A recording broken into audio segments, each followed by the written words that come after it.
जय जगन्नाथ सांग माने आसंतु आज बनैबा ओडिशा प्रसिद्ध द्वितीय स्पेशल ऑथेंटिक घंटा तरकारी। घंटा तरकारी पे मु सब पनीपरिबा को सजाड़ी नैची। एमिति पनीपरिबा को धोई सुंदर भाबरे काटी नियंतु। आज्ञा हां, कदली को हळदी पानी रे पहरिबा को छाडी देबे, नचेत कळा पड़ी जीवो। मसाला पाई 2टी पियाज, छोटा खंडे अदा, 2टी रसुन, 2टी टमाटर आ किछि गुंडा मसला मु नैची। एबे घंटा तरकारी पाई सब सामग्री रेडी। आसंतु गैस ऑन करबा आ सेथिरे कढ़ई बसई कढ़ई गरम करी तेल पकेबा।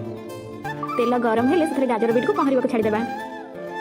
अल्प समय पर देखंतु गाजर बीट रंग बदली गलानी। एमिति परिस्थिति रे ताको काढी नेबा एवं पोटला झुडंग कुंदुरी सजना छुई सारू पोई ए सब को टिके टिके भाजी नेबा। संग माने आपन काडे भी द्वितीय अवसर घंटा तरकारी अछि ना नहीं कमेंट बॉक्स रे निश्चय जणाइबे।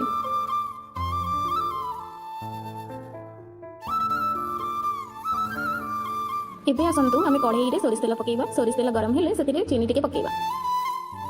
एमिति बबल्स आसिले सेथिरे सुखिला लंका तेजपत्र पियाज को पकेइबा। पियाज ब्राउन कलर हेला पर्यंत ताको भाजी नेबा।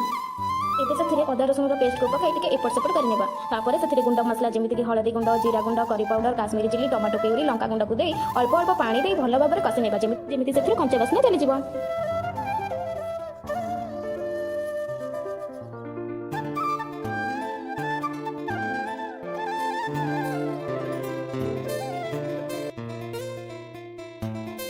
मसला सिझी एबे सेथिरु तेल छाड़िबा आरंभ होई गलानी। एबे हमें सेथिरे आगुर भाजी रखिथिबा आलू, बोईतालू, कखारू अन्य बाकी परिबा सब को पकाई 2 मिनिट भलो भाबरे कसी नेबा। आपण हिसाब रे पनीपरिबा को कम बेसी करि परिबे। मु इथले गोटे चमच लूण देइछि, आपण स्वाद अनुसार लूण देइ परिबे। मु एबे पूर्व सिझी रखिथिबा चना, मटर, मुग को देइ भलो भाबरे घांटी नउछि। एबे आसिला नडिया पाली। कटा नडिया कोरा नडिया को देइ अल्प पानी देइ सिझिबा को छाडी देबा। मझिरे मझिरे चेक करि नेबा, नचेत तळे लागि जिवो।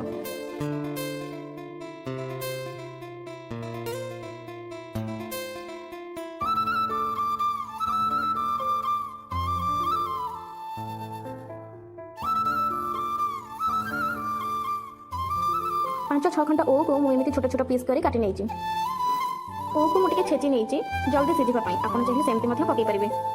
परिबा हमर भलो भाबरे सिझि गलानी देखंतु। एबे हमें ओ पकई देबा। एही किनारे मु 2 गिना पानी नैछि ओ सिझिबा पई। एबे हमर घंटा तरकारी रेडी। भृसंग पत्र बाड़ी बानी ते तड़का पई। एबे हम घंटा तरकारी रे गरम मसाला, भजा जीरा गुंड को दे देबा। गैस को बंद करी भृसंग पत्र, कंचा लंका फुटण को दे छुंक करि नेबा। 1 मिनिट पर्यंत घोड़ाई छाड़ी दियंतु। परे स्वादिष्ट घंटा तरकारी को भात सहित हेउ कि रोटी सहित हेउ मजा नियंतु। रहिले जय जगन्नाथ।